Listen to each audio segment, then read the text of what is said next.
sacarte una sonrisa, para que escuchemos juntos un playlist de tus canciones favoritas. Juntos, en el auto, en la oficina, en el celular, en tu casa. En todas partes y sin importar lo que estés haciendo.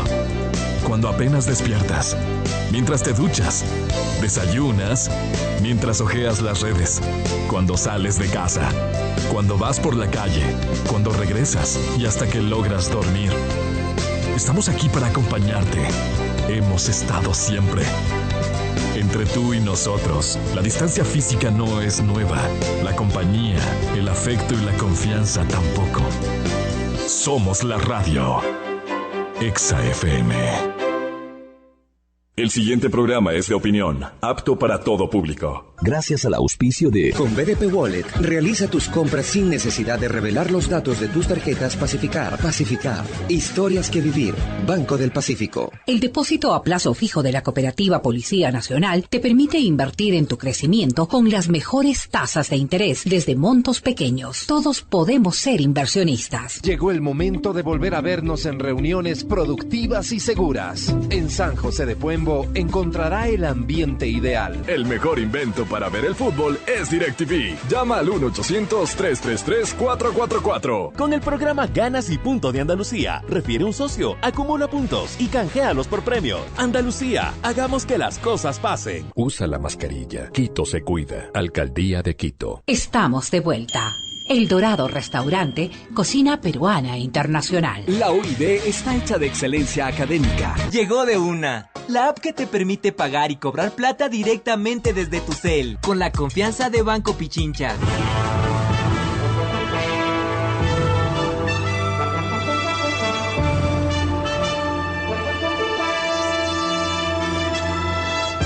Aquí da inicio el programa de opinión más influyente de la radio. Las emisoras Democracia M y Exa FM presentan la revista de opinión Democracia, con la conducción y dirección de Gonzalo Rosero. No puede haber diálogo sin libertad de expresión. No puede haber diálogo sin libertad de expresión. Ella es el alma de un pueblo. Sin amilanarse. Sin amilanarse. Ecuador amazónico. Desde siempre y hasta siempre. ¡Viva la patria! Combatiremos la corrupción. La de ahora y la de ayer. Y la que podría venir. La de adentro y la de afuera. La revista de opinión Democracia. Los temas realmente relevantes. Analizados con la visión crítica del periodismo libre. Da inicio la revista de opinión Democracia. El programa en el que usted cree. Comenzamos. Gonzalo Rosero. Credibilidad incuestionable.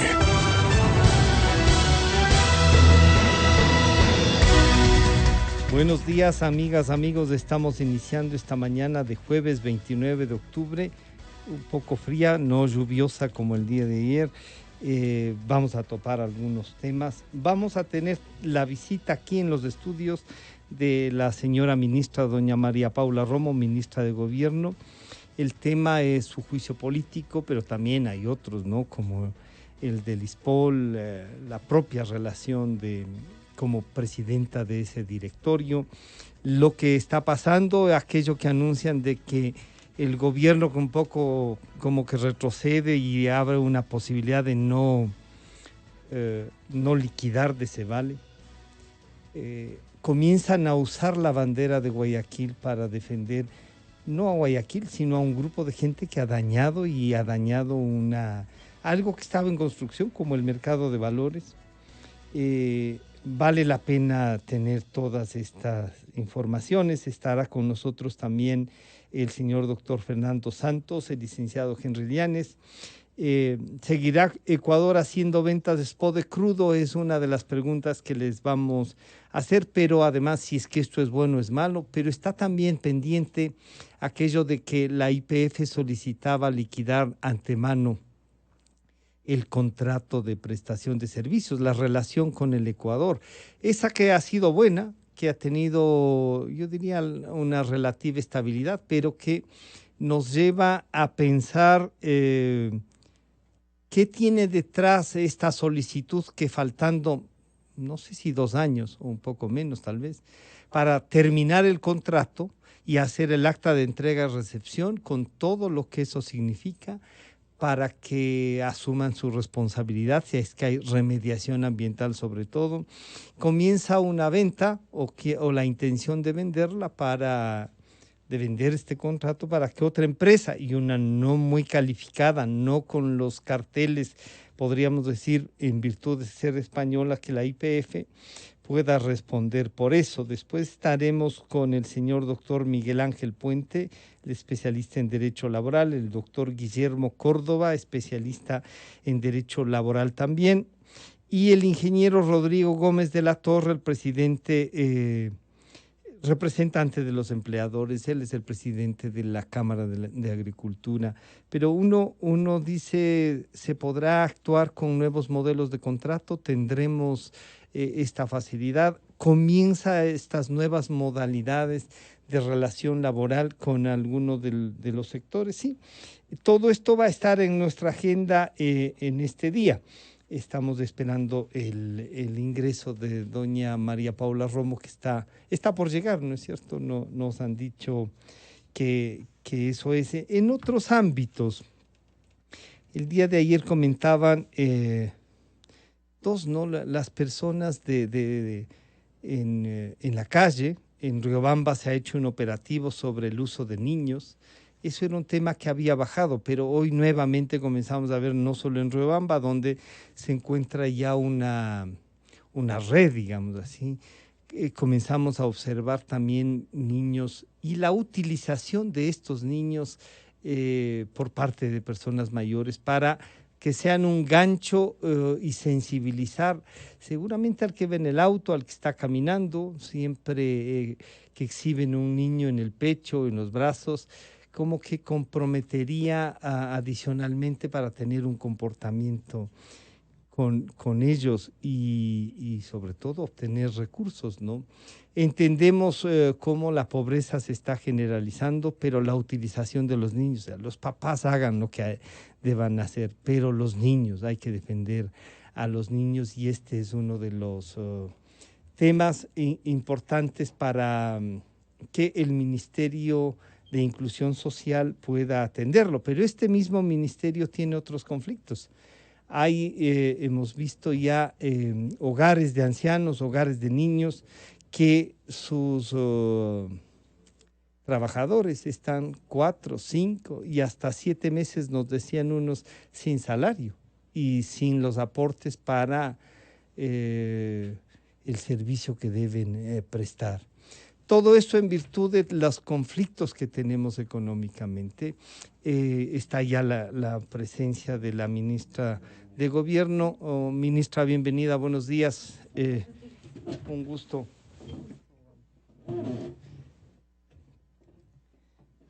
Por favor.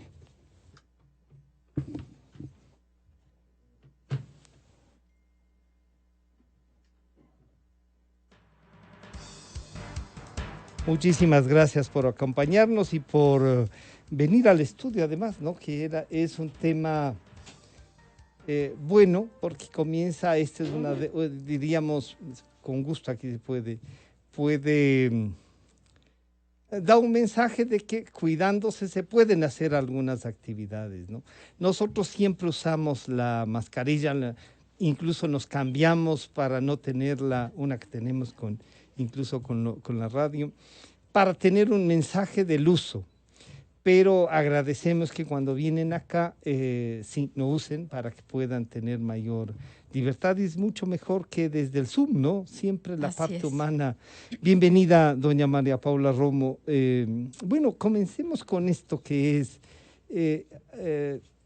faltan 8 meses, digamos, para que se termine el gobierno. Usted ha tenido una labor criticada, aplaudida, comprometida. Vemos que lo de Decevale, luego de eso iremos también a eso, comienza como que a decir, si no le liquiden. Algunos comienzan a sacar la bandera de Guayaquil, como que Guayaquil significaría esta banda de delincuentes, y no son eso, son otra cosa, no pueden usar. Ya lo usaron otra vez en otros temas de la banca. Pero usted va a un juicio político, y y uno escuchaba lo que decía el señor comandante general de la policía. Oigan, ¿qué hacemos como policía? Entonces a usted le toca no solo responder además por la policía, ¿qué hacemos frente a la violencia que se genera, ya no solo en las marchas, sino a la violencia que se está generando en los asaltos que tiene todos los días? Bienvenida, ministra, buenos días.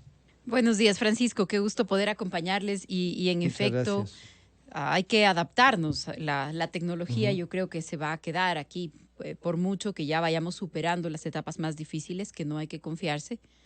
Pero claro, hay tal vez otras ocupaciones en las que tampoco vamos a poder dedicarnos mucho al confinamiento. Y en el caso de mi trabajo, y sobre todo en el caso del trabajo de la policía, pues no hemos parado ni un día desde que empezó. Confinamiento no hay. No ha habido confinamiento, no ha habido quedarse en casa. Mi última prueba de PCR es de ayer. Ya. Por eso también me saco la mascarilla con más tranquilidad para venir acá. Y la anterior a esa fue de la semana pasada. Y claro, es parte de...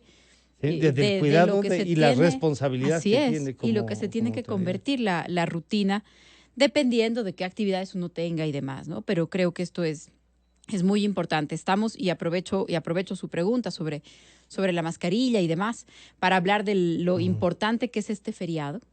Estos son días muy importantes. Yo quiero agradecer a los municipios que han acogido la sugerencia, el pedido, el exhorto que les hizo el COE de no abrir cementerios. Y los primeros días, y cuando empezamos a discutirlo, algunas personas me dijeron, ¿cómo vamos a decir que el Día de Difuntos no abran cementerios? Bueno, precisamente porque es el Día de Difuntos. No hay que abrir los cementerios porque se va a provocar una gran aglomeración. Estamos trabajando con la parroquia del Quinche, con medios de comunicación, con canales de televisión para transmitir y hacer una peregrinación a través de radio, de televisión y en helicóptero para evitar que haya una aglomeración ese día. Es que esto es lo que nos toca hacer. No es dejar de vivir nuestras costumbres, nuestra cultura, nuestras creencias, nuestra vida cotidiana, pero vamos a tener que reinventarla por un tiempo. Y la peregrinación, que es algo que se hace y se ha hecho, no sé si usted ha tenido alguna vez la oportunidad de ir, claro, pero esa es una cosa que se lo puede hacer durante todo el mes. Claro, y además y evitar que sea porque una si gran es en un solo día, claro, son 500,000 de personas. Con 3 días seguidos con... Sí, por lo menos medio millón de personas. Sí. Entonces, no importa todo lo que nos cuidemos y que todos nos pongamos mascarilla, si es que hay una actividad en Pichincha que concentra 500,000 de personas. Sí, eso no es viable. Nos pasa algo similar con el tema de los cementerios. Podemos visitarlos todo el mes, todo el tiempo, pero si es que hay 2 o 3 días en donde todas las visitas se concentran, entonces se va a convertir en un terrible foco de contagio. Eso es lo que nos toca valorar.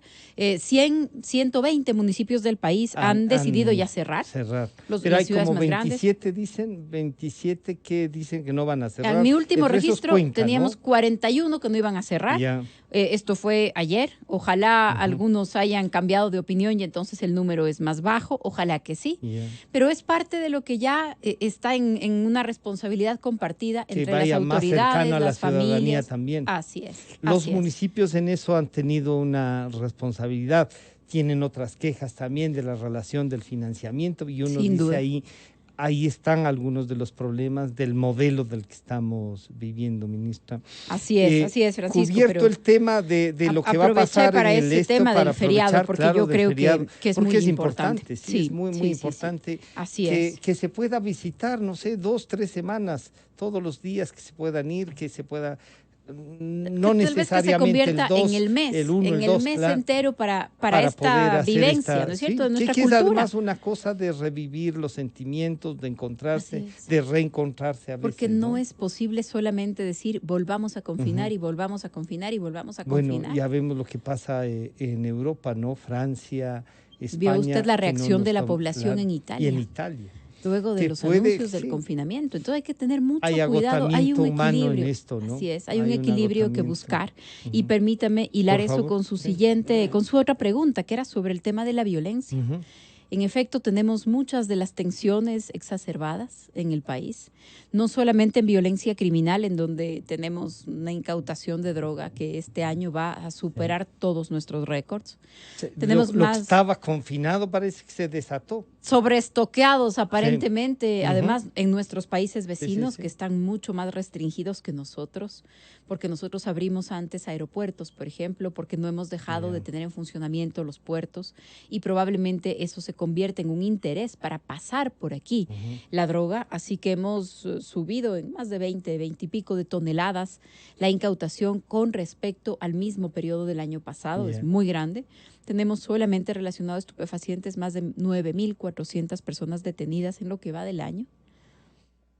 Tenemos un incremento en muertes violentas en Guayaquil, Guayas, Manabí. Aunque en el nivel nacional han bajado un poco en relación al año pasado, se han disparado en otros lugares relacionado a estas disputas por territorio, pero la violencia también, lamentablemente, está en otros espacios de la vida cotidiana. El día de ayer, aquí en Pichincha, se hizo el levantamiento del cadáver de 2 niños. De 2 niños. Aparentemente asesinados por la madre. Sí, ¿no? Hemos tenido casos que se han multiplicado y esto debe ser uno de los indicadores más dolorosos. Y asesinatos de niños, asesinatos dentro de la familia, que es algo muy grave y es global lo que tenemos que mirar, ¿no es cierto? Riñas, peleas callejeras, peleas en una cancha de fútbol. Tenemos millones de adolescentes que no están yendo a la escuela. Sí. El sistema educativo ha hecho un gran esfuerzo para tratar de adaptarse y a través del teléfono, de la computadora, del internet, que no es igual en acceso para todos, que va a crear una nueva brecha entre nosotros, pero que además representa que millones de jóvenes están en este momento, niños y jóvenes, sin una actividad específica. Claro, o están que en sus además casas. están casi inmovilizados, tienen un área muy... la vida se redujo. Así es, suponiendo que se estuvieran quedando en sus casas. Claro. Pero también están saliendo, están haciendo su vida porque hay cosas que son imposibles de contener. Y mire usted que no hay manual sobre los temas de violencia, de seguridad, de convivencia, que no hable de la necesidad de tener actividades extracurriculares para jóvenes, de ocupar su tiempo libre. Y hoy su tiempo libre es casi todo el día. Sí, porque además no tienen deportes, no pueden socializar. Pero esa socialización ahora se la hace casi como una especie de clandestinidad y comienzan a buscar formas de relacionarse, de tener actividad. Y claro, y ahí caen en otras cosas. Entonces, se están aprovechando tenemos ¿no? un escenario nada sencillo en términos de violencia, de convivencia pacífica, y yo creo que hay que mirarlo ni en tono de resignación ni en tono de lamento, sino decir, esto es lo que tenemos, y algo hay que hacer. Claro, uno escucha y dice, oiga, para robarle la bicicleta, no solo le van a robar la bicicleta ahora que está de moda usar la bicicleta y que está bien que se lo use, pero les además agreden, o sea, no solo les roban, si van a robarle en el auto, rompen el vidrio, agreden al conductor, a los que están. O sea, hay un nivel de violencia exacerbada. Y hay que tener mucho cuidado con eso. ¿Hay en el ministerio alguien que estudia, que hace ese seguimiento para tener respuestas? Sí, tenemos una pequeña dirección de estudios que sí analiza esto. La policía tiene un seguimiento y un control de los datos increíble. Estamos un poco lejos, pero luego le mostraré los reportes que recibo todas las mañanas. Pero todas las mañanas la policía sabe exactamente cuántas muertes violentas las últimas 24 horas, en dónde, en qué zona, la motivación, los horarios, cómo se va moviendo, comparativos con el año pasado, con los años anteriores, por semanas, porque tenemos ya, por ciertos temas, por ciertas fiestas, por ciertas celebraciones, los fines de semana, los horarios, aunque se ha modificado esto, hacemos un seguimiento. El día de ayer, antes de ayer, participé en un evento de la OEA, estuvo el secretario general de la OEA, un evento de Zoom, como es ahora una buena parte de las cosas, en el que se hablaban de los nuevos desafíos para las políticas de seguridad luego del COVID, y precisamente hablábamos de esto, ¿no es cierto? Cómo atender todas estas emergencias, que no todas se atienden desde policía, que esa es la otra cosa importante que decir, o sea, hay cosas que tienen que ver con la convivencia. Con el uso del tiempo, con las opciones, con las oportunidades, con otro tipo de tensiones. Sí, para nosotros, desde el punto de vista del ministerio, que es el ministerio rector, Y la policía, este es un tema que por supuesto nos enciende todas las alarmas. Será un año atípico en todo, también en violencia, en delito, porque a pesar de que estamos viendo cómo crecen las tensiones, Claro. si vemos el número de denuncias, ha bajado drásticamente. Claro, sino que ahora se vuelven mucho más, digamos... Es más difícil hacer las denuncias. Es denuncias. más difícil asimilar, no solo hacer las denuncias, asimilar que el nivel de violencia intrafamiliar haya sido tan alto, ¿no? Unas tensiones que el estar ahí se ve que esta relación seguramente de financiar la vida mismo tiene unos conflictos. Claro, y este tema de quedarse eso demuestra en casa. Entonces que la policía está más preparada, está reencontrándose. Después de la Megan, podría decir, se puede enfrentar a otra policía. Sí. Hoy la nuestra no es la policía del 30S, no es la policía, no es. Es una policía que yo creo que ha dado muestras de ser una policía con vocación democrática, su propia actuación en octubre, a pesar de que hoy esté en la mitad, ¿no es cierto?, de la crítica por los temas de octubre. Yo creo que también hay muchas personas que reconocen una buena actuación de la policía, una actuación prudente. Eso es lo que yo he defendido.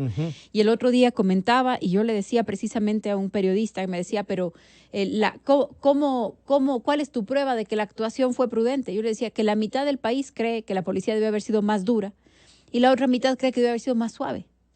Entonces, probablemente eso nos da la medida de que fue una actuación equilibrada, que no, la policía no actúa para agradar ni a uno ni a otro sector de la población. La policía tiene que actuar en el marco de lo que la ley le ordena y le permite. No están para eso, pero la ley parece que hay cosas que no le permiten. Hay cosas, la propia policía ha hablado de que necesita un marco que es el uso progresivo de la fuerza. Hay un decreto en el Ministerio de Defensa demandado ante la Corte Constitucional. Los periodistas tenemos normalmente dificultades con la policía. Parece que es una especie de relación de tensión permanente. Unas veces se puede relacionar, trabajar para que se pueda ejercer el trabajo. Otras sí hay policías que lo que quieren es agredir y no cuidar. Y además, eso es el trabajo que y además hay que hacer, diferenciar cuál es la instrucción operativa, cuál es la actuación sistemática de la policía y cuál es la reacción de una persona. Porque el policía también es una persona que puede reaccionar cuando le lanzan una bomba molotov. También es una persona que está en la mitad, ¿no es cierto? Le lanzan combustible y le incendian, exactamente, le prenden el fuego. Por eso, ministra, a pesar todas de eso, estas cosas le van a preguntar. Y una de ellas es, oiga, pero ha tenido bombas lacrimógenas caducadas y estas bombas no tienen el mismo efecto.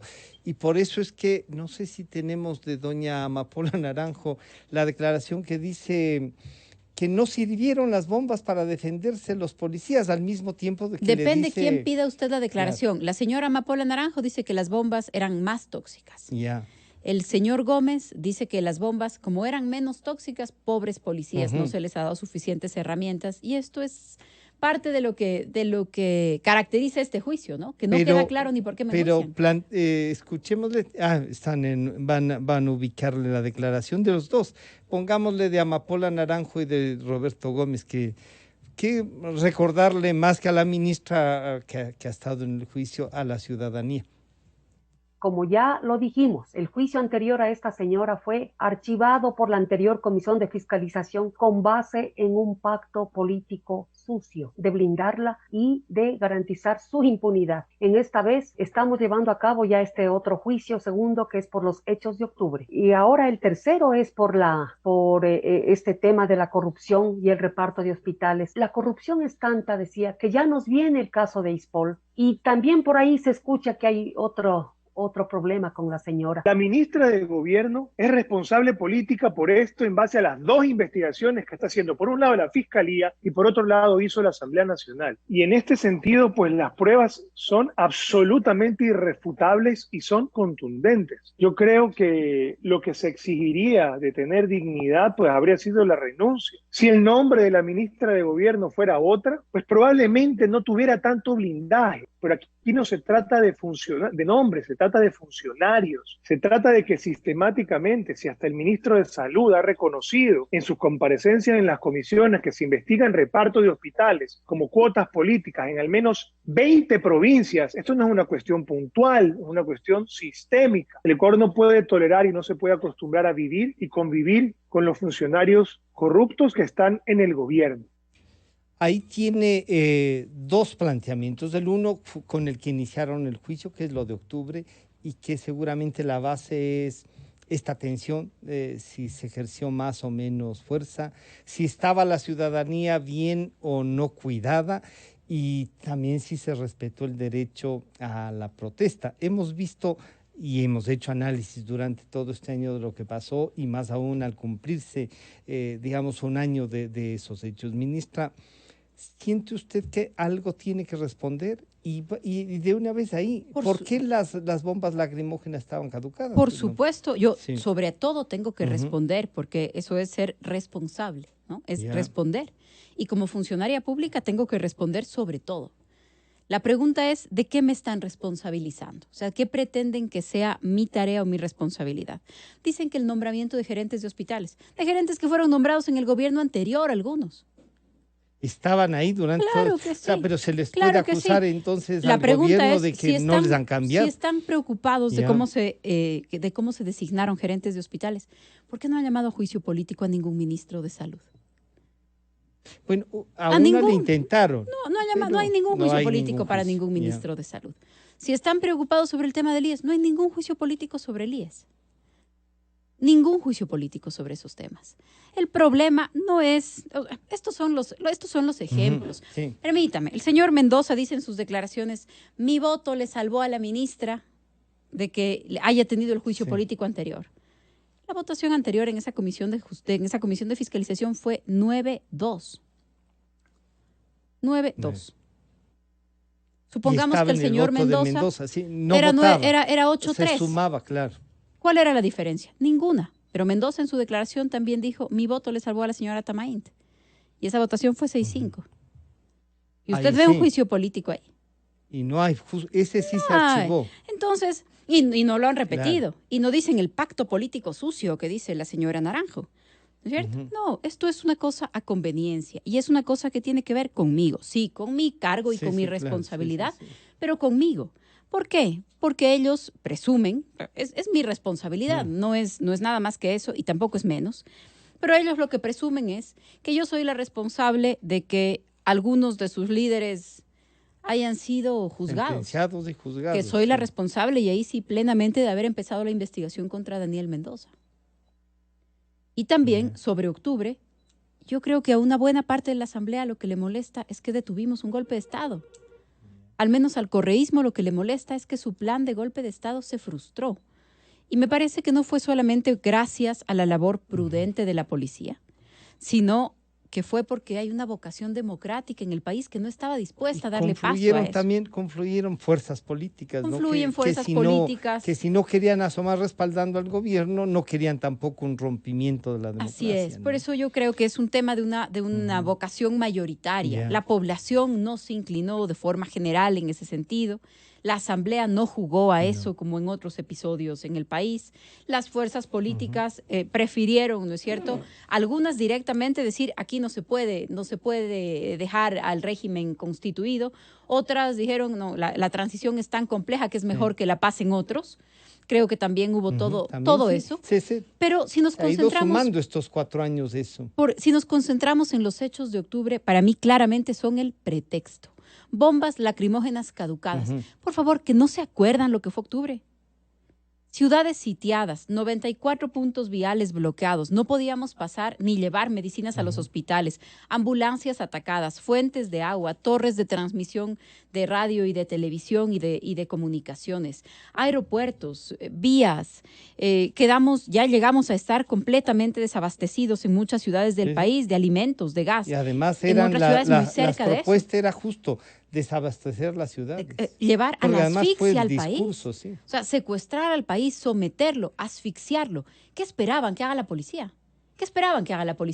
Que diga, señores, sigan nomás, que saque armas de dotación, Porque cualquiera de las respuestas que no sea la prudencia con la que yo creo que se actuó, cualquiera de las respuestas extremas, o sea, si es que dicen se actuó con mucha fuerza, ¿qué esperan de la policía en un escenario así?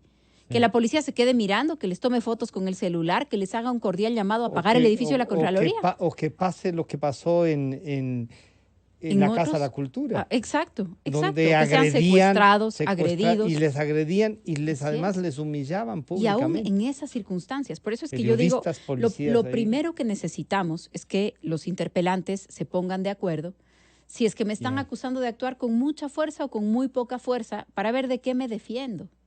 Porque si me dicen, usted actuó muy suave, tengo que decirles, no, la policía actuó como tenía que actuar. En los momentos en donde tenía que disolver una manifestación, en los momentos violentos, cuando tuvo que evitar que se tomen los violentos la Asamblea Nacional, lo que habría sido probablemente un paso muy cercano a este atentado, al golpe, cuando tuvo que evitar que eso suceda, una forma de cómo era antes, ¿no? Se tomaba la alguien asamblea se sentaba ahí y por favor, está ahí el manifiesto de Quito, lo que querían declarar al sentarse ahí. Ahí está el plan. Está en el juicio por rebelión de la señora Pavón. Al ser un delito contra la seguridad pública es reservado, pero está ahí. Y cuando exista sentencia, vamos a poder mirar todas las pruebas que están en ese juicio. ¿Usted cree que sí se avance con ese juicio? Yo espero que sí. Yo espero que sí. ¿Ha hecho un seguimiento de alguna manera? En la medida de lo posible, porque tiene esta calificación, ¿no? Tiene esta calificación de reserva. Pero, por supuesto, que sé lo que pasó esos días. Por supuesto que vimos todos en el país lo que pasó esos días. Entonces, es insólito que hoy, frente a esto sucedido, cuando la policía nunca usó su arma de dotación, cuando no hay una sola persona que haya perdido la vida por el arma de un policía. Hay personas que, lamentable, como todas las vidas, ¿no es cierto? Lamentable, que murieron en el contexto de un enfrentamiento, personas que fueron atropelladas, una persona que murió en un saqueo. Todo eso tenemos. Claro. Pero ninguna que haya recibido un disparo de la policía. Y como no encuentran...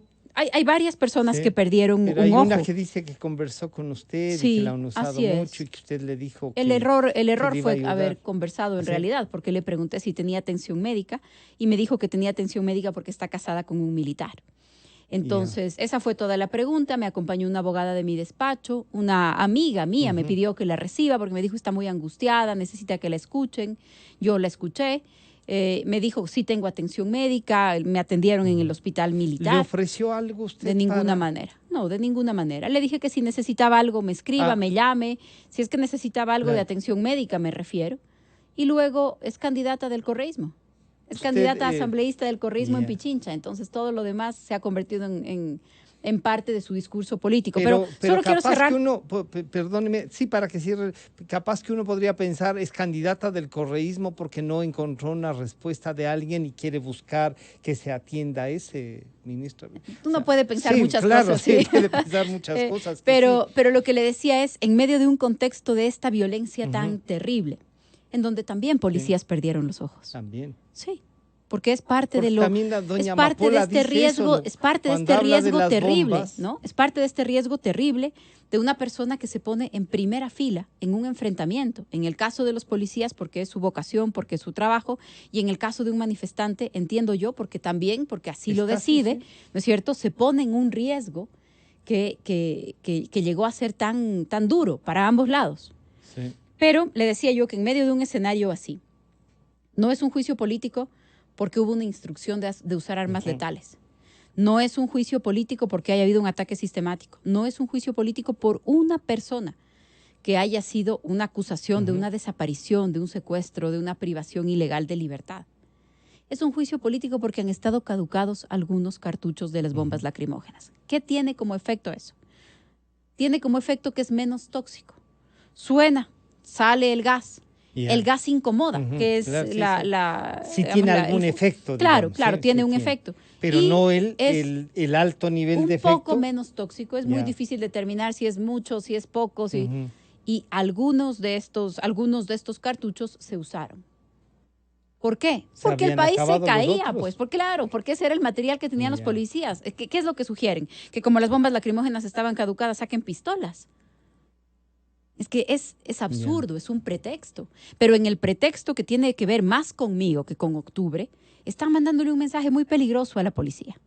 están mandándole un mensaje muy peligroso a los violentos. Claro. Están mandándonos un mensaje muy grave a los millones de ciudadanos que queremos vivir en paz y que si alguien viene con un palo, con un proyectil, con una bomba molotov o por cientos de personas, esperamos que la policía haga algo, pues. Esperamos que la policía nos defienda. Porque es el marco jurídico con el que eso es vivir en una democracia. Porque también es muy peligroso que frente a estos llamados a que la policía no actúe, que a mí me sorprende que vengan del PSC, pero frente a estos llamados a que la policía no actúe, empiezan a salir voces que dicen que la gente tiene que defenderse sola. Esto es una situación de barbarie si es que salimos a defendernos entre nosotros. Quizá los socialcristianos un poco están pensando en que no pueda pasar lo del 86, ¿no? O sea, que del 84 al 88 digan, sí, creo que se nos ha ido la mano y ahora no. No hay punto de comparación. ¿Usted cree que eran momentos distintos? No hay punto de comparación. ¿Sí? No hay punto de comparación. No hay punto de comparación. ¿No será que se volvieron defensores de los derechos humanos a rajatabla? Así es, y de los correístas algunos. De los correístas, claro. Pero en ese momento uno dice, también Roberto Gómez, que viene nada menos que de Creo, no sé si sigue militando en Creo, pero llegó a la asamblea por Creo, y yo creo, ahí sí valga la redundancia, que ha habido una mejor relación, incluso con su líder, con Guillermo Lasso, que salió y dijo, ¿no? Que él creía que usted ha hecho, que con quién conversa si no está usted en el gobierno. ¿Qué mensaje le da ese? ¿Que hay una radicalidad también en ese sector que se aleja? ¿Usted cree que este grupo respaldará o no este juicio? Mire, el juicio por ahora va a la comisión el día sábado. Creo que es importante mirar cuál es su contenido y cuáles son los temas que están detrás. Yo he mantenido una relación en general respetuosa, institucional, porque soy la ministra de Gobierno. Entonces tengo una relación respetuosa con todo el mundo. Hay personas y hay sectores, porque la Asamblea, es cierto, está en un momento muy grave de desprestigio, así es, pero también en la Asamblea hay muchas personas que han pensado en el país antes que en sus propios intereses. También esta es la Asamblea que no cayó en la tentación de sesionar y sacar al presidente del poder, como pedía Gabriela Rivadeneira. También esta es la Asamblea que permitió, con las justas, sí, con todas las discusiones, con conflictos, que haya una ley humanitaria que hoy nos ha permitido en este contexto tan grave salvar miles de empleos. Entonces, en la Asamblea, sí, hay personas que yo creo que han desprestigiado terriblemente a la Asamblea, pero también hay personas que piensan en el país. ¿Cómo se van a pronunciar cada uno de ellos? Solo lo sabremos cuando se termine el juicio. Pero también hay personas ahí que están molestas porque las hemos investigado, que están molestas porque sus intereses no se realizan, que están molestas porque engrosan las filas del correísmo o que tienen definitivamente una posición política distinta y que no la procesan como algo político, sino como algo personal. Usted no me ha oído nunca referirme a ninguna de estas personas de manera personal, usar un adjetivo. Yo como funcionaria pública lo que tengo que hacer es decir, explicar, decirle a la ciudadanía. Pero no se le puede mentir a la ciudadanía diciendo las bombas lacrimógenas son megatóxicas. Aquí está el informe, señores. Las pruebas han sido contundentes. ¿De qué? ¿De qué han sido las pruebas contundentes?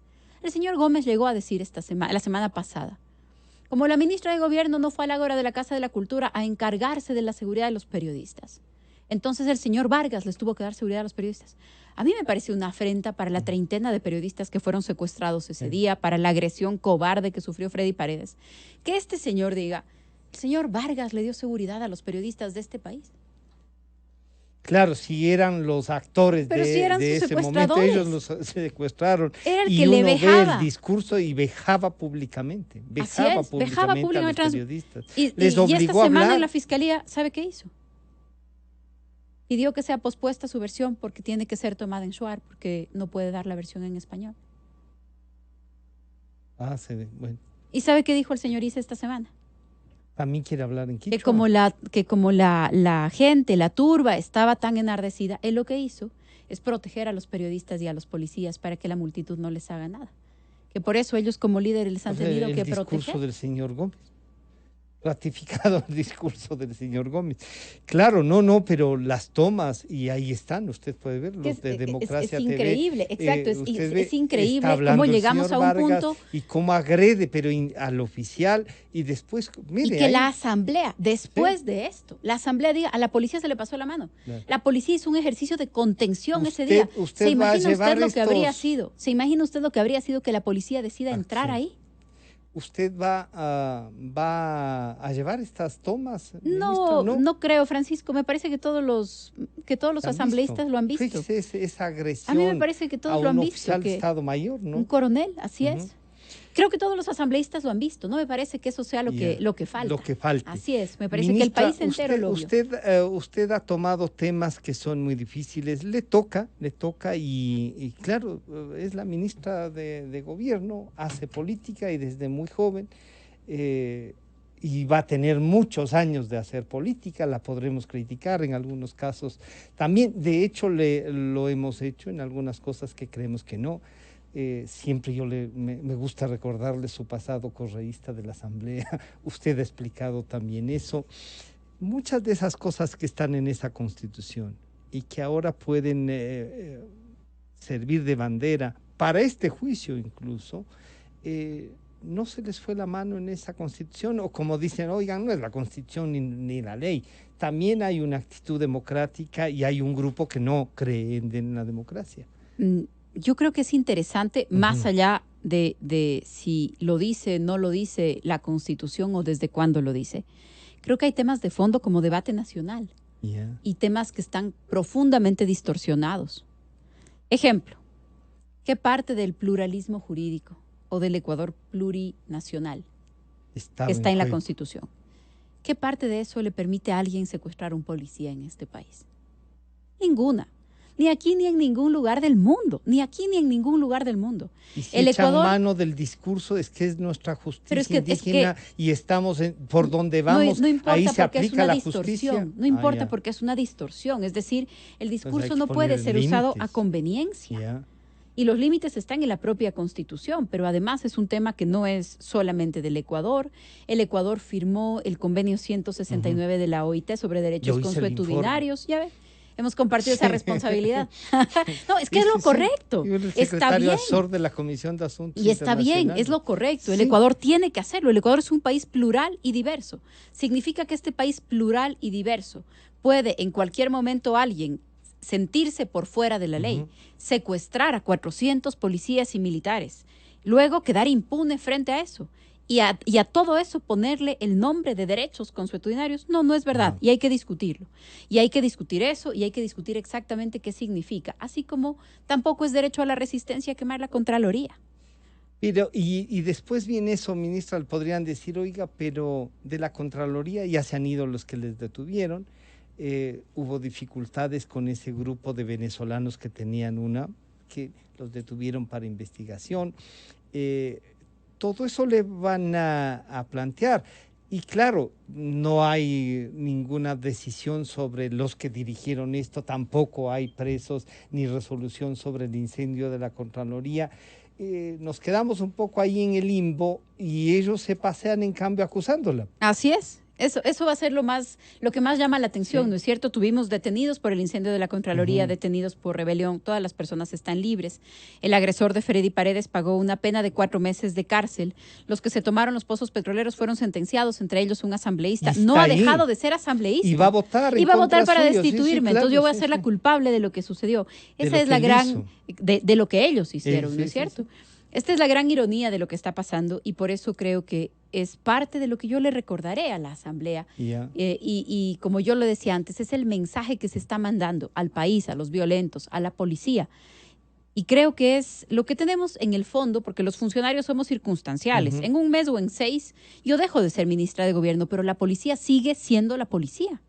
Y la policía es una institución que tiene unas tareas y que tiene que recibir del legislativo una misión clara.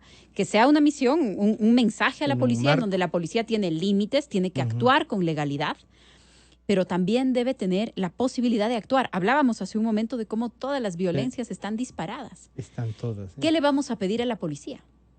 Porque el siguiente juicio político va a ser para decir, está creciendo la violencia.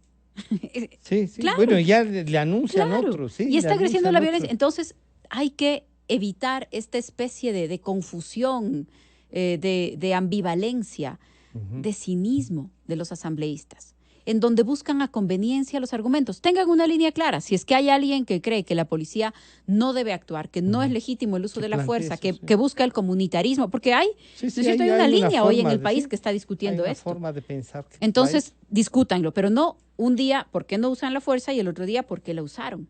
Porque yo creo que institucionalmente es algo muy delicado y para los días que nos acercamos. Es triste mirar los ejemplos de lo que ha sucedido en otros países, pero es bueno.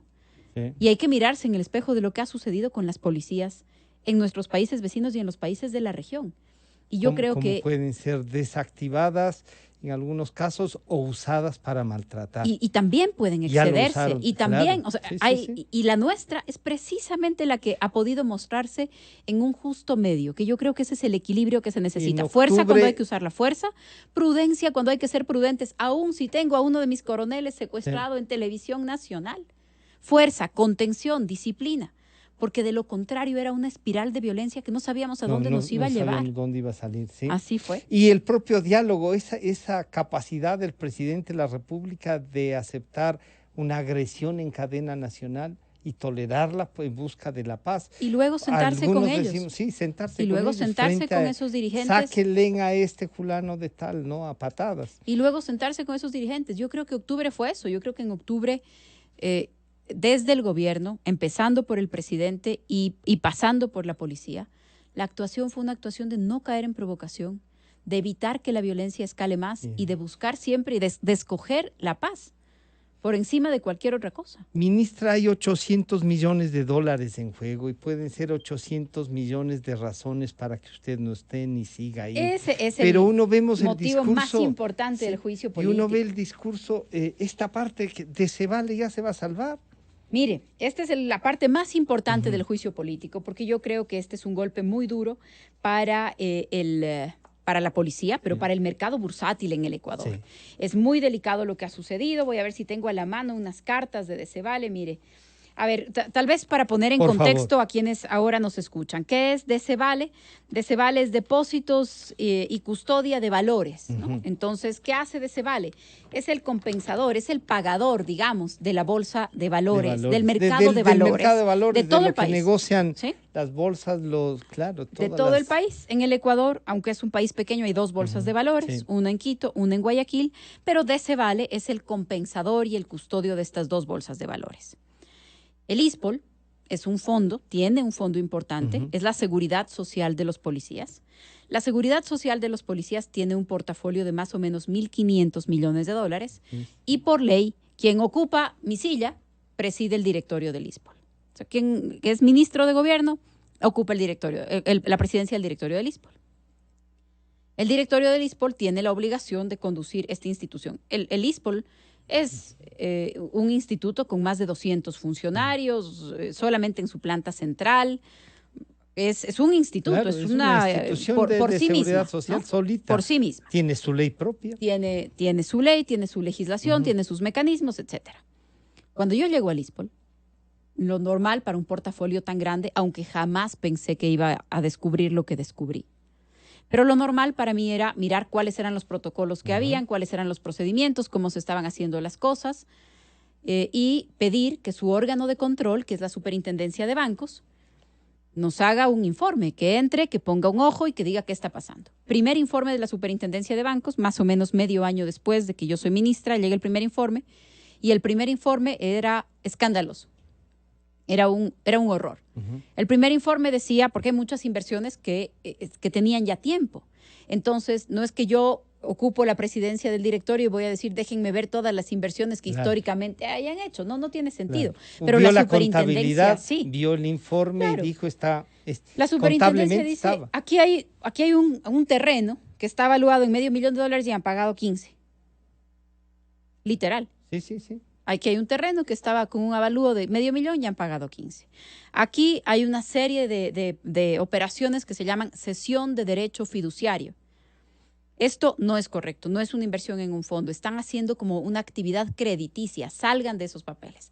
Aquí hay inversiones o aquí hay estos créditos que no tienen suficientes garantías, pidan garantías reales. Aquí estos procedimientos faltan. Además, observaciones todas que parecen razonables, ¿no? Está bien. Claro, que además técnicamente son así. El director del ISPOL de ese momento, que ya era director cuando yo llegué, que venía en funciones prorrogadas, entonces nos dice que ha demandado ya el informe de la Super de Bancos. Que ha demandado el informe de la Super de Bancos. Y el Vistazo había hecho una nota ese mes, hizo una nota sobre eso. Y entonces que le pedía al directorio recursos para pagar abogados para demandar al Vistazo. Esto para mí fue el principio de lo que hoy estamos descubriendo. Dije, esto es extremadamente raro, esto es gravísimo, esto prende todas mis alertas, hay que cambiar al director y hay que traer un equipo nuevo de gente que me diga qué está pasando, que pueda mirar qué está pasando. Así que empezamos a hacer eso, empezamos también a identificar a personas. Hoy sabemos que incluso varias de estas personas y de estos directores, antes de trabajar en el ISPOL, trabajaban para Cherres. Empezamos a identificar algunas personas, empezamos a identificar operaciones, empezamos a comprobar los documentos, empezamos a decirles a las personas que le debían o a las instituciones que le debían al ISPOL, ya no le aceptamos papeles, pague. Paren este cuento de reestructurar, darnos otro papel, ponernos un pagaré, un equivalente, paguen. Cuando empezamos a decir paguen, incluso empresas en el país empiezan a caer. Claro. Porque estaban financiadas gracias al dinero que sacaban del mercado bursátil, mayoritariamente del ISPOL, y luego dejaban de pagar. Y luego reestructuraban y luego nos ponían otro papel y luego nos daban una vuelta financiera. Claro, estaban estafando. Estaban estafando. Entonces empezamos a mirar esto. Y con la mirada de Decevale. Pues. Empezamos a mirar esto y lo más grande, por los montos, son 2 operaciones gigantescas hechas con bonos del Estado. Con bonos de deuda interna los unos, con bonos globales los otros. Y en estas 2 grandes operaciones, y repito de qué se tratan, la una es un swap, una permuta, que se hace en diciembre del 2015. Se acerca a un swap, pero no es un swap. Así es. Ya cuando revisa todos los documentos, el contrato dice que swap. Sí es un swap. Claro, pero no, en verdad, lo que usted dice, no es nada. No es nada porque un swap, una permuta, significa que voy a cambiar una cosa por otra. Claro. Y aquí lo que sucede es que la policía entrega 327 millones de dólares en bonos de deuda interna y no recibe nada. No recibe nada, recibe unos bonos que son humo. Y además el contrato, que aquí lo tengo, no tiene comparecientes. No sé si usted ha tenido la ocasión de mirarlo. No tiene comparecientes, no tiene nombre, no tiene unas firmas ahí. Pero debajo de la firma no hay nombre. No hay nombres. Entonces, nosotros creemos que siempre fue pensado así, que no estamos hablando de una transacción que no funcionó, que estamos hablando de algo que fue pensado para estructuraron esto para esconderse, hacerlo, ¿no? Pero además ahí es donde juegan las casas de valores. Ahí ahí uno dice, oigan, ¿cómo les permiten? ¿Cómo se prestan? Así es. Bueno, ese es el negocio, nos respondió una persona. Y por eso buena parte de esas casas de valores ya están intervenidas por la Super de compañías, porque como comitente vendedor o comprador en la operación de 327 millones, Citadel actúa en ambos lados de la operación. Sí. Y claro, la Superintendencia de Compañías, cuando nosotros empezamos a levantar esto, le decimos, investigue esto. Y le pedimos a Decevale que como custodio debe tener nuestro portafolio. Claro. Y le decimos a Decevale, ¿qué tiene? Denos nuestro portafolio. Y Decevale nos manda una carta a inicios del año diciéndonos que tiene los bonos. Y luego le decimos, ¿cuál es el código? Transfiéralos a nuestra cuenta en el Banco Central. Y Decevale nos dice, no han sido bonos. Han sido notas globales de depósito. ¿Cuál es el subyacente? ¿Quién las garantiza? Claro. ¿Qué tiene? No han sido notas globales de depósito. Han sido acuerdos, notas de acuerdo privado, private agreement notes, incluso con ese. O sea, nada. Claro, o sea, nada. Ahí lo que quiera que ustedes tengan, señores, entréguennos. Lo que quiera que ustedes tengan. Y nos dicen, hemos contratado un custodio adicional. No tenemos nada porque hemos contratado un custodio adicional. Mire usted, hemos contratado un custodio adicional en la Florida. Y ese custodio es el que tiene todo. Y ese custodio se llama ICS. Y si usted da la vuelta a la página, va a ver que ellos nos dicen. Y resulta que nos hemos enterado que de ICS el representante es el señor Jorge Cherres. Es el mismo. Es el en mismo. una compañía que está en la Florida. Entonces, él tiene los bonos de la policía, los usa como si fueran suyos. Se han amortizado, se han devengado, se han pagado todo eso, 180 millones de dólares de 532, que son estas dos operaciones hechas con Cherres, una con HYBF, otra con Ibecorp. Pero de estos 532 millones, 180 ya los ha pagado el Estado. Me explico. Si es que la policía tuviera sus 532 millones de bonos guardados en un cajón. Tendría ahí. Y habría cobrado 180 millones. Claro, es que son los rendimientos de esos bonos que el Estado ecuatoriano sí pagó y que ahora el señor Cherres dice... Que es culpa del Estado que no paga. Pero ¿y a qué hora cayó en default que no nos hemos enterado? Claro. Entonces, si la policía habría tenido estos 532 millones guardados en un cajón, por poner la metáfora, y solamente habría cobrado los vencimientos, ya habría recibido 180 millones de dólares. Pero con toda esta vuelta, Ibecorp, Citibank, Natscumco, HYBF, Edeceval, etcétera, ha recibido 30 millones de dólares en efectivo, 30 millones de dólares en efectivo, 50 millones de dólares en papeles. ¿Y los otros 100? Es el negocio de esta 100 gente. millones de dólares. Sí. 100 millones de dólares. Y los bonos igual no saben dónde están. Y Decevale, que era nuestro custodio, nos contesta que Decevale no ha tenido ningún negocio con el ISPOL. Es su cliente más grande. Claro. Es su cliente más grande. No es un detalle que se les pasó. No. Su cliente más grande. Que Decevale no ha tenido ningún negocio con el ISPOL, que ha sido uno de sus gerentes, el señor Álvarez, el que ha estado haciendo todo con ISPOL y con Cherres, pero que no ha sido Decevale. Yo le decía y les decía a los presidentes de las bolsas de valores, Decevale, sus accionistas son las bolsas de valores de Quito, de Guayaquil, la CFE, el Ministerio de Finanzas, las casas de valores, pero el accionista más grande que tiene Decevale es la Bolsa de Valores de Guayaquil, con el 47% de las acciones, y la de Quito con el 25%.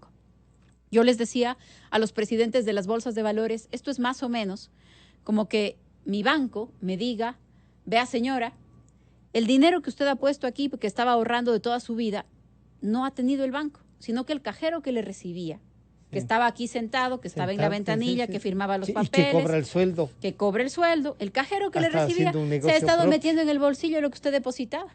Entonces vaya a buscar al cajero que se ha ido a Miami y vea si es que el cajero le responde. Claro, y yo tengo que decirle al banco, pero si usted me mandaba mis estados financieros, mi premio de Navidad, ¿a qué hora era el cajero y no era el banco? Entonces es inaceptable. Para mí, Decevale... Banda de sinvergüenzas. Es un horror, es una estafa gigantesca, es un enredo. Y además le robaron a la policía. Le robaron... la jubilación de la policía es de una audacia. Al comandante le robaron, como dicen, los huevos al águila, pero además se le desplumaron. Así es una afrenta, es una audacia. Es una audacia total. Es terrible. Entonces, pero claro, esperaban que nadie se dé cuenta. Y seguir engañándonos cómo funcionan estas pirámides. Es que en la contabilidad todo en orden, bien. Una pequeña cantidad se iba pagando de los bonos que ellos iban cobrando, un pedacito le daban al ISPOL de su plata, de su propia plata, pero le daban un pedacito, el resto le seguían metiendo papeles. Con el paso del tiempo esperaban que el ISPOL desaparezca, que esa es la ley del 2016. Cherres asoma como la figura principal, pero encontramos todas estas otras cosas. Mucha gente ha hecho entonces negocios con Cherres. Ministra, nos va a tocar pagar a todos, dependiendo de lo que salga, porque es el país el que deberá responder. Porque además la ley obliga a garantizar esos seguros, así es. Pero, ¿usted ve alguna posibilidad de encontrar esa plata, de traerla, de que el Citibank o una de sus empresas que en algún momento participa también nos ayuden a responder, a seguir? Está buscando a alguien que siga la ruta del dinero y que la policía actúe en solidaridad con las otras policías y los traiga de las orejas. Sí. ¿Es posible eso, ministra? Sí. ¿Usted cree que sí? Yo creo que sí. Creo que es imposible. ¿O le va a costar el puesto a usted todo esto y no vamos a traer la plata? Aún si me cuesta el puesto, que yo creo que es una posibilidad. Y creo que este es el tema más importante del juicio político. Porque aquí hay una cantidad de intereses políticos y económicos gigantescos. Y de fuerzas que han actuado en el país con demasiada libertad que han chantajeado a gobiernos completos. Así es, y así se entienden las alianzas que tienen, las alianzas inconfesables que tienen, se entienden así. Pero ¿usted cree que sí hay una posibilidad de recuperar? Sí, por supuesto. Tenemos identificado un saldo de 200 millones de dólares ya de la operación grande de la de Swap. Este saldo está identificado en una subcuenta de Natscumco. está identificado en una subcuenta de Citibank Natscumco que está aquí, en el Ecuador. Entonces, creemos que hay posibilidades de identificar eso. Creemos que se puede discutir la nulidad incluso de algunos contratos, que se pueden rescindir, que se pueden hacer todas las demandas del caso. Pero tomará su tiempo. Tomará su tiempo. Tomará su tiempo y esperar que los jueces no sean comprados con 800 millones. No, es muchísimo dinero. Más 100, 900. O sea, uno dice, con eso van a comprar las cortes, van a comprar la asamblea, tendrán sus propios candidatos como parece que los tienen. Así es. Tendrán todo eso, pero yo creo que esto es tan grande y tan grave para el país que no podrá esconderse. Sí. Y creo que eso es muy importante, porque esto no depende... ¿Hay conciencia de eso en los oficiales? Sí, total conciencia. Usted les ha dicho, oigan, esto no les pueden permitir, puedo irme yo a la casa, pero ustedes encárguense hace 2 días, de que no les roben. Hace 2 días se los he dicho y con esas palabras, porque tuvimos una reunión con todos los generales, y claro, algunos son generales que se ascendió hace unos 15 días por decreto del presidente, pero que participará en la ceremonia recién la próxima semana. Entonces los generales son nuevos generales, les falta una década en la policía. Y precisamente en esa reunión yo les decía, aquí está sentado el equipo que es el encargado de recuperar esa plata, porque eso no va a ser en unos meses, no va a ser en poco tiempo, no va a ser durante este periodo, pero aquí están, ustedes saben, están participando en todas las reuniones, ustedes son el mando de la policía por la próxima década. Entonces, esto no se puede quedar así. Mire de Cevale, es que son las cosas increíbles con las que nos hemos encontrado. Porque salieron ya algunos a decir, es que la ministra en su periodo ha hecho las mismas operaciones. Imposible. Jamás una operación de estas ha pasado por un directorio mientras yo he presidido. Jamás.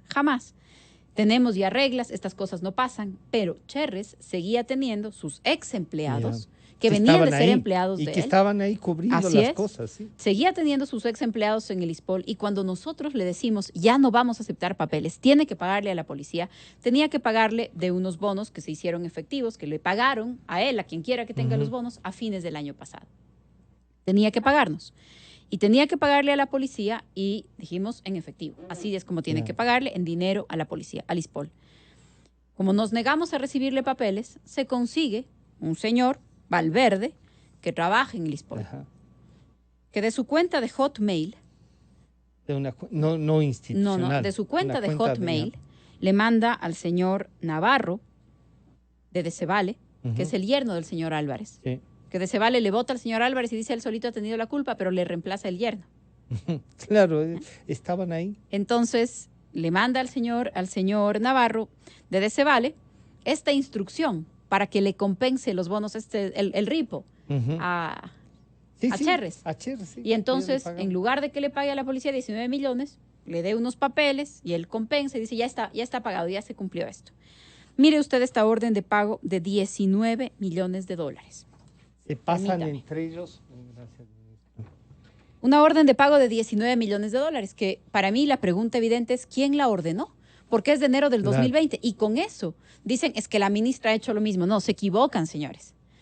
Una orden de pago que no tiene firma, que no tiene remitente, enviada de un Hotmail, que el pie de la hoja dice Dios, patria y libertad. O sea, la tomadura de pelo es completa. Y con eso pagan 19 millones de dólares. Voy al banco y el banco me dice, ¿sabe qué? Yo ya pagué y le entregué a alguien toda su plata. ¿Cómo así? ¿Con la firma de quién? ¿Quién ordenó? ¿Quién autorizó? ¿Quién ordenó? ¿Dónde está el trámite? Entonces, también el banco le tiene pregunto ahí, por escrito, claro. Tiene el banco le pregunto por escrito a Decevale y le digo, vea, señor, ¿usted con qué firmas autoriza operaciones? Pago, ¿Cuáles son las firmas autorizadas del ISPOL en Decevale? ¿Y sabe qué me contestan? Que no hay ninguna firma registrada. Claro. Que no hay ninguna firma registrada. Entonces, ayer hemos tenido, yo creo que una buena reunión con el superintendente de compañías, las intendentas, la interventora de Decevale, los nuevos accionistas, que creo que este es un detalle importante. Hay nuevos accionistas. Pero no se están fugando los responsables de esto. Estos son los empleados de Decevale, los que así es. Y eso es lo que yo les decía ayer. Mientras ustedes hacen las auditorías, se van a ir todos. ¿no? Claro. Pero tanto la Bolsa de Valores de Quito como la Bolsa de Valores de Guayaquil han cambiado sus directivas en las últimas 2 semanas. Que estos son los 2 principales accionistas. En el caso de la Bolsa de Valores de Quito ha habido más alternabilidad. En el caso de la Bolsa de Valores de Guayaquil, el mismo grupo y el mismo presidente ha permanecido por más de 30 años en la Bolsa de Valores y este grupo, este equipo ha tenido alternancia esta semana. Esta misma semana creo que fue la elección. Justamente para eso debe Entiendo ser. Yo que sí. Entiendo yo que sí, para dar una señal. Entonces, lo que yo he dicho ayer es, si están tan preocupados porque Decevale no sea liquidado, a mí lo que me preocuparía es que el custodio no tenga firmas registradas, pague sin firmas. Es decir, ¿qué están defendiendo? A menos que tengan una decisión de un cambio radical en Decevale, no hay nada que defender. No hay nada que defender. Entonces, y no hay cambio radical que hay, no hay nada que defender. Por ahora no hay. El Banco Central del Ecuador puede hacerlo. Tiene la capacidad de hecho, hacerlo. tiene la capacidad. Como usted ha dicho, hay que evitar convertirlo en el discurso del cínico de Cherres, que dice, es que el gobierno quiere estatizar el mercado de valores. No se trata de eso. No se trata de eso. Y no usen un discurso de esa naturaleza para robarnos. Así es. Y yo creo que están robando, ministra. Así es. A la policía, a todo el país. Sí. No, es que la policía es el país. Imagínense que los custodios de la seguridad han sido robados. Y que el custodio del mercado de valores no ha custodiado nada. No sirven. Entonces, no son un chiste. A menos que tengan señales claras y una decisión clara de una transformación total de lo que significa este custodio. Bueno, estuvo también en la reunión el superintendente de compañías, el presidente de la Junta Monetaria, el delegado del presidente a la Junta Monetaria, el economista López, varias autoridades, estuvo el delegado del Ministerio de Finanzas, porque también el Ministerio de Finanzas es accionista de Decevale. Yo creo que fue una buena reunión porque al fin es también dando la cara. Asumir, exactamente, es asumir lo que han hecho. Yo les dije, yo quiero que ustedes miren lo que yo he mirado, que me digan que hay órdenes de pago sin una firma, que me digan que no tienen ninguna firma registrada. Ministra, le van a juzgar por eso, no se dé más vueltas. Lo otro de octubre le van a juzgar por esto. Octubre es el pretexto, hay fuerzas muy oscuras, vergonzantes para un país como el nuestro. Pero usted ha dicho cosas como esta que alguien le reclamaba públicamente, que le llevan a juicio por ser mujer. También. ¿Sí? ¿Cree usted que sí? También. ¿Y a título de qué? Mire, ¿qué me hace pensar eso? Primero, el juicio, el señor Gómez se pasa todo el documento, no sé si dice 20 o 22 veces, la ministro. Le molesta incluso decirme ministro. Ya lo hizo en el juicio anterior. Pero si es que usted mira cuáles son las críticas, digamos, sistemáticas de algunos de estos sectores, tienen que ver con mi postura de defensora de derechos de mujeres. Sí. Y yo creo que muchas de las cosas que en la vida pública para las mujeres son un defecto, para los hombres son virtud. Pero algunas señoras siempre echaban mano de, me acusan por ser mujer. No creo que a uno le acusen por ser mujer, pero creo que en el mundo, en el que vivimos juzgamos diferente a los hombres y a las mujeres. A mí eso me parece indiscutible. Y a los hombres y a las mujeres nos juzgan diferente en la vida pública, yo creo que sí. Y mire usted que hasta ahora, en la Asamblea, no ha habido ningún juicio político a un hombre. Bueno, algunos podrían decirle, ministro, es que lo que pasa es que usted también ha ayudado que a algunos no les juzguen. También, así es. O sea, pues, hay algunos hombres y no le vamos a poner, se nos fue el tiempo, gracias por conversar, pero le pondríamos algunos nombres. Gracias, ministro, Milton. Yo creo que hay una dosis de machismo en algunas de las críticas, yo creo que sí. Y creo que eso es parte de la realidad en la que vivimos, nada más.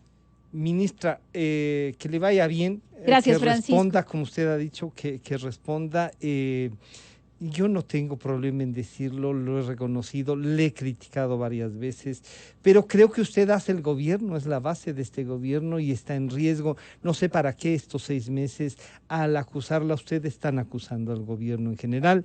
Hay cosas que aclarar, como lo de los hospitales, que creo que usted debería hacerlo, que no se le vayan estos así es, y que la justicia tiene que hacerlo y que el que tenga que ser juzgado tiene que ser juzgado, así es. Ministra, suerte entonces. Gracias, que el feriado no visite ninguna tumba. No, la comparecencia a la comisión la pusieron en la mitad del feriado, así que esa será será mi tarea. Gracias, Francisco. Ministra, un buen feriado para usted, para las personas que nos escuchan. Muchísimas gracias. Ha estado con nosotros la doctora María Paula Romo, ministra de Gobierno.